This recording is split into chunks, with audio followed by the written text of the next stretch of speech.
안녕하세요. 텔레학교입니다. 자기 개념이 생기면서 그에 맞는 독립성과 자율성이 필요하게 됐지요. 독립성은 남에게 구속되지 않는 것입니다. 구속되지 않는다는 건 나에게 필요한 것을 다른 사람에게 의지하지 않는다는 것을 뜻합니다. 내가 스스로 할 수 있다는 거죠. 삶이라는 게 같이 사는 건데 그럴 수 있나? 하실 겁니다. 네, 맞습니다. 우린 연결되어 살고 있으니까요.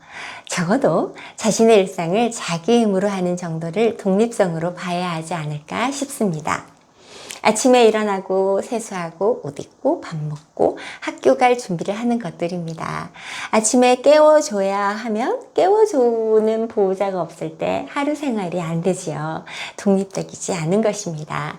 생각하시는 것보다 그런 경우가 꽤 됩니다. 일찍 출근하는 보호자는 그래서 늘 마음이 쓰입니다. 일어날 시간에 여러 번 전화하고 일어났는지 또 확인하고, 저도 우리 반 어린이를 깨우느라 출근하자마자 전화를 여러 통 돌리곤 했습니다. 6학년 되면 늦게 자고 못 일어나는 어린이가 꽤 되거든요. 일찍 출근하는 편이라 가방 내려놓자마자 깨우기 시작합니다. 잤다가 텔레 하며 잠긴 목소리로 전화를 받습니다. 어떤 어린이는 전화는 안 받고 일어났습니다. 문자 보냅니다. 무뚝뚝한 어린이 같으니라고. 이렇게 오지랖 부릴 때도 있었습니다. 독립성과 비슷하긴 하지만 자율성에는 스스로 통제하는 것이 중심이 됩니다. 자율성 하면 선택이 먼저 떠오르시겠지만 뜻밖에도 통제가 중심이 된다는 말입니다. 선택은 어린이도 잘합니다. 이걸 하고 싶다, 저걸 하겠다 하면서요. 저에겐 이런 선택은 취향이 생겼다는 말 정도로 인식됩니다. 자율성이 되려면 선택한 것을 실행하고 책임질 줄 알아야 한다고 생각합니다. 스마트폰의 자율성을 달라. 어린이라면 누구나 마음이 혹하는 주장이죠. 스마트폰 사용에서 자율성을 가지려면 언제 얼마나 스마트폰을 사용할 것인지 선택해야죠. 물론 초등학교 어린이는 보호자의 허락을 받아야 합니다. 내내 말씀드리지만 적어도 초등학교 졸업하기 전까지는 교사도 보호자도 어린이를 지도할 수 있는 권위를 잃어서는 안 됩니다. 스마트폰 사용의 주도권은 보호자와 교사에게 있어야 합니다. 주도권이 어른에게 있지만 스마트폰으로 자율성을 말씀드린다면 스마트폰을 사용하는 시간을 어린이와 의논할 수는 있습니다. 어린이는 의논하고 선택한 시간 동안 스마트폰을 사용하고 그 다음이 중요합니다. 멈춰야 합니다. 이게 가능해야 자율성이 있다고 할 수 있습니다. 좀 큰 것 같아 독립성과 자율성이 있어 보일 때도 있습니다. 손도 덜 가고 제 할 일을 알아서 하니까요. 이제 다 컸네 하며 힘들었던 육아기를 돌아볼 때 말입니다. 그런데 생활뿐 아니라 마음에서, 관계에서 자율성과 독립성의 이슈가 일어납니다. 보호자 말에 자꾸 토를 다는 겁니다. 뭘 물어볼라 치면 뭐 그런 게 있어 하고요. 분명히 별거 아닐 거면서 튕긴다는 느낌이 듭니다. 그러다 필요한 게 있으면 쪼르르 달려와 보호자에게 해달라고 붙고요. 대체로 어른의 보호는 필요하지만 권위에서는 벗어나고 싶은 거죠. 아직 학교에서는 덜합니다. 그래서 3, 4학년은 보호자 말은 안 듣고 교사 말은 잘 듣고 학년입니다. 그렇다면 다정하고 살가웠던 어린이 마음은 어디로 가느냐? 또래에게 향합니다. 4학년부터 또래 관계가 중요하게 부각되기 시작하거든요. 어린이의 중심 관계가 달라지는 겁니다. 또래 관계는 할 얘기가 많으니 따로 꼭지내어 다루겠습니다. 시작은 미숙한 모습을 보이지만 독립성과 자율성은 자신의 삶을 살아야 하는 어른으로 성장하는 데 정말 중요한 요소입니다. 어린이의 독립성과 자율성을 잘 키워야 할 때가 4학년입니다. 그래서 텔레학교에서 제안하는 것이 수면 분리와 존댓말입니다. 다른 여러 가지 방법이 있겠으나 잠자는 것과 말하는 것은 그 자체로 달라지는 관계에 직접적인 영향을 끼칠 것이라 믿기 때문입니다. 어디서 어린이가 잠을 자고 있나요? 아기 때부터 분리수면을 하시는 가정도 있을 겁니다. 그 다음 학교 들어가면서 이제 초등학생이 되었으니 네 방에서 자야지 했을 수도 있습니다. 물론 아침에 일어나면 어느새 보호자 옆에 잠들어 있을 때가 있지만요. 그와 다르게 6학년이 되도록 같이 주무신다는 보호자도 꽤 많습니다. 아이가 원해서기도 하지만 사실 보호자가 아이와 자는 게 좋아서 떨어뜨려 놓기 싫다고 하시는 분도 계세요. 중학교 가면 자기 방으로 들어갈 테니 지금이라도 부드럽고 따뜻한 어린이를 옆에 두고 잠들고 싶으신 거죠. 3학년의 키워드를 기억하십니까? 분리였습니다. 초등학교 들어가며 서서히 분리수면을 시도하고 3, 4학년에서는 정착하는 것이 좋습니다. 자기 공간이 필요해지는 때가 3학년이거든요. 4학년의 키워드도 몇 가지 있는데 4학년 키워드 전체를 아우르는 말이 전체와 부분입니다. 3학년 때 전체계에서 내가 분리되어 나왔습니다. 전체에서 나오니 전체를 바라볼 수 있게 되어 전체를 알고 싶어 전체 속으로 들어가고자 노력했습니다. 4학년이 되면 전체는 부분으로, 부분이 모여 다시 전체를 이룬다는 것을 알게 됩니다. 유기적 결합을 느끼게 되는 것입니다. 비유하자면 3학년은 하나의 세포 같은 느낌이라면 4학년은 세포들이 모인 팔이나 다리 같다고나 할까요? 아직 유기체로서 한 사람을 아는 것까지는 아니고요.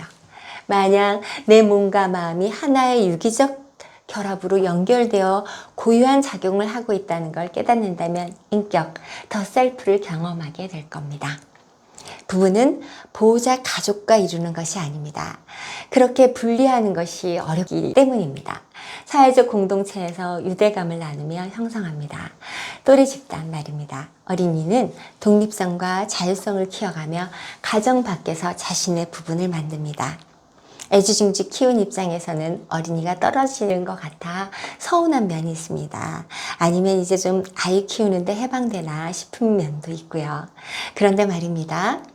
품에 안고 있을 때보다 더 조심해야 할 것은 품에서 내려놓을 때입니다. 보호자가 안고 있고 싶어서 안고 있는 게 아니어야 합니다. 더 안고 싶어도 아이가 품을 떠나려 할 때는 내려주어야 합니다.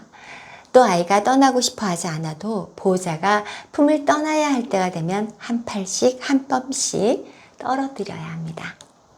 건강한 독립성과 자율성을 키우기 위해 대화를 나누며 가르치는 것도 좋지만 생활에서 직접적으로 경험하며 깨닫는 것이 효과적입니다. 분리수면이 그것입니다. 이전부터 따로 자고 있다면 더 좋고요. 아니라면 4학년부터라도 보호자와 다른 공간에서 하루를 정리하고 잠자리를 준비하며 혼자 이것저것 생각하다 잠들었으면 합니다. 앞서 말씀드린 것처럼 잠든다는 것은 의식 상태가 달라진 아주 놀라운 변화입니다. 누가 대신 해주는 것도 아니며 몸을 충분히 이완시켜야 가능한 일입니다.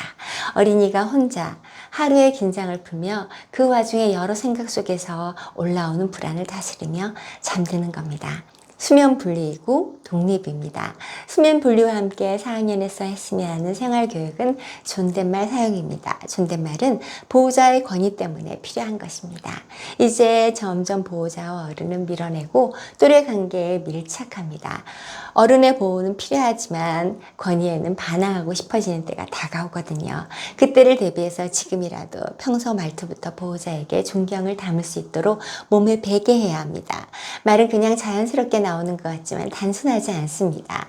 말하는 사람의 마음이 배어있고 듣는 사람에게는 여러 생각을 떠오르게 합니다. 그래서 언어는 마음의 풍경을 담고 있습니다. 쭉 이어지는 삶의 맥락을 배경 삼아 인상적인 어떤 포인트가 드러나는 것이 우리가 나누는 대화라고 생각합니다. 어린이에게 보호자는 어떤 이미지를 가지고 있는 풍경일까요? 나를 무조건적으로 사랑하고 이해하는 분, 내가 잘 크기를 기원하는 분일 겁니다. 그러다 어느 순간 화나고 짜증낼 때 그것마저 받아주는 분이라 내가 함부로 해도 되는 사람이 되어서는 안 됩니다.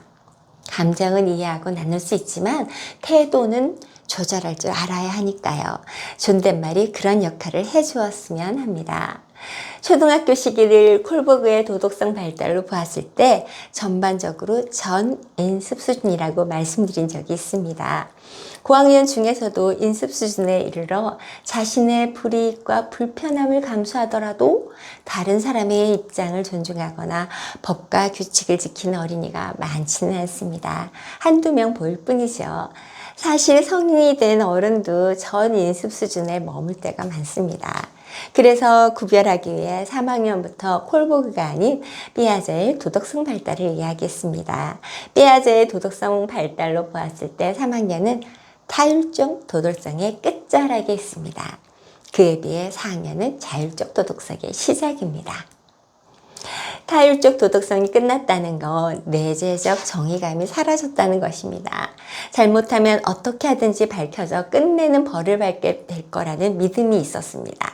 그래서 자전거 타다 넘어지면 지난번 보호자 몰래 동생을 괴롭혔던 것 때문에 벌 받는 거라 생각하기도 했습니다.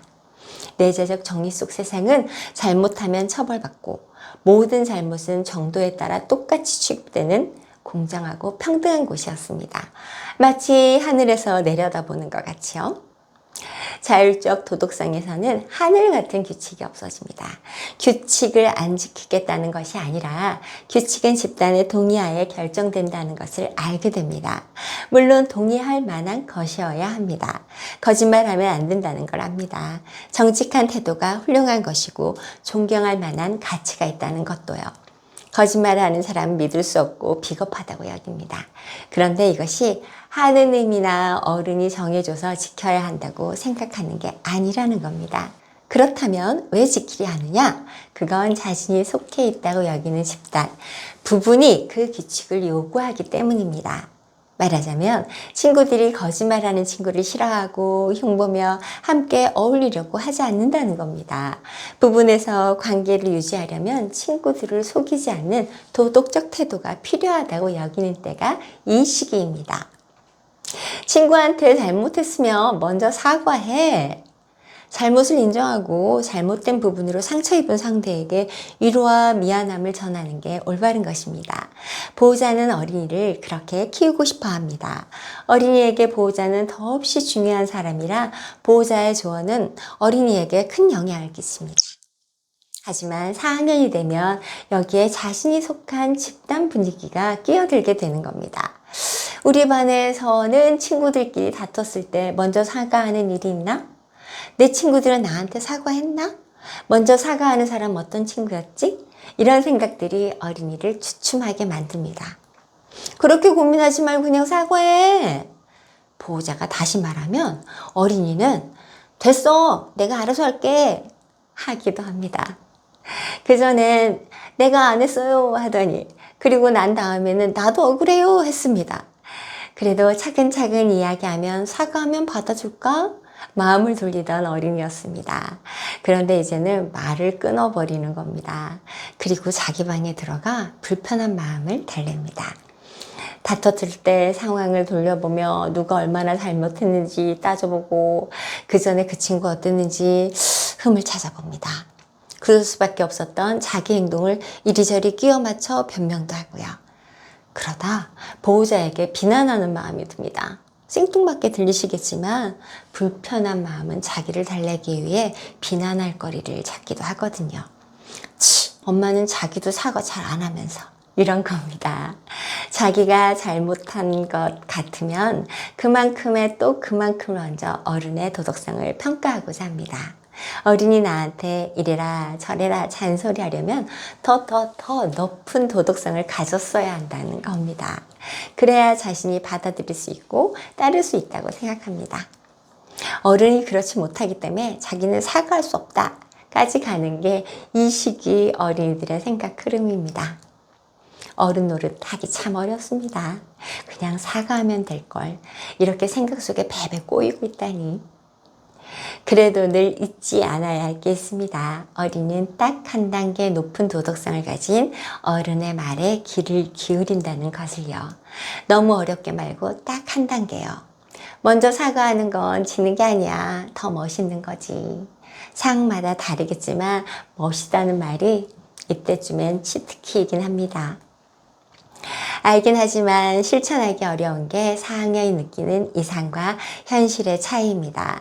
3학년에서 나타났던 객관적인 감각, 주관적인 감정의 대립과 비슷한 맥락입니다. 비판적이고 도덕적인 사고는 일부 형성되지만 현실에서 행동으로 옮기는 건 어렵다는 거지요. 4학년에서 청소년까지 이상은 이들에게 어쩌면 전체일지도 모르겠습니다. 이상에 다가가는 하루하루가 현실이고요.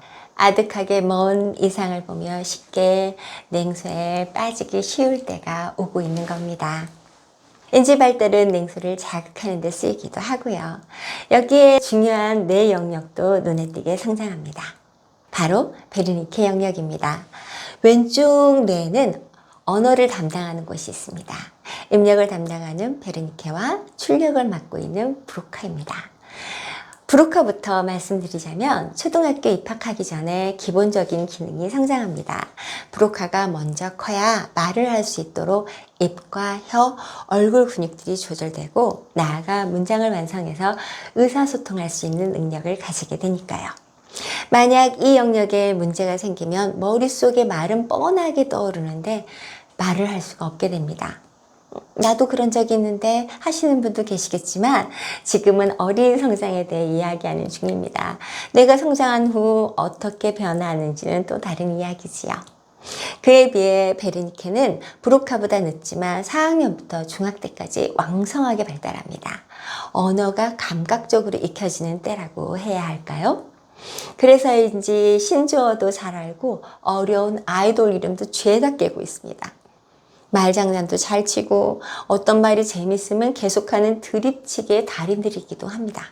사실 브로카가 일찍 완성된 듯 해도 개인적으로 더 고차원적인 기능이라고 생각합니다. 베르니케보다 전두엽에 가까이 연결되어 있으며 거울이런 기능을 갖추고 있다는 보고까지 있습니다. 거울이란이 있다는 것은 다른 사람이 하는 말을 듣고 머릿속에서 따라하며 자신이 말할 때 참고할 수 있다는 겁니다. 이건 글을 읽을 때도 같습니다. 글 속에 있는 내용을 이해한다면 작가의 말과 생각을 따라할 수 있는 겁니다. 그러니 책 많이 읽고 무엇보다 잘 들어야 합니다. 잘 들어야 고차원적인 뇌 기능을 발달시킬 수 있습니다. 그런데 우리 4학년들은 브로카보다 베르니케가 더 활성화되는 것 같습니다. 잘 듣지 않습니다. 말은 말인데 의미는 알고 하나 싶을 정도로 이 말 저 말 자기들끼리 퀴득대기도 합니다. 논리적이지도 않고 일관성도 없고 과한 표현도 서슴지 않을 때가 있습니다. 이러면서 어른에게 말대꾸하고 빈정대고 그럽니다. 베르니케에 문제가 생기면 다른 사람의 말을 알아듣지도 못하고 글을 읽어도 내용을 이해하지 못합니다. 더욱더 문제인 것은 자기가 무슨 말을 하는지 모른다는 겁니다. 이러지 않으려면 베르니케를 도와줄 브로카가 잘 기능해야 합니다. 잘 듣고 깊이 있는 힘, 브로카야 힘을 내렴 마음이 간절해집니다. 어린이가 자랄 때 이렇게 삐쭉빼쭉한 모습이 어디 한둘이겠습니까? 그러면서 크는 거죠. 그래도 어린이의 발달을 어른들은 알고 있어야 하지 않겠습니까? 우리 아이가 독립성과 자율성이 커지면서 관계를 재조정하고 있구나. 그래서 안 하던 원망도 하고 함부로 말할 때도 있고 매번 상처받으실까 봐요. 그럴 땐 이 글이 도움이 되었으면 합니다. 좋은 어른이 행복한 어린이를 만든다는 말도요. 텔레학교였습니다.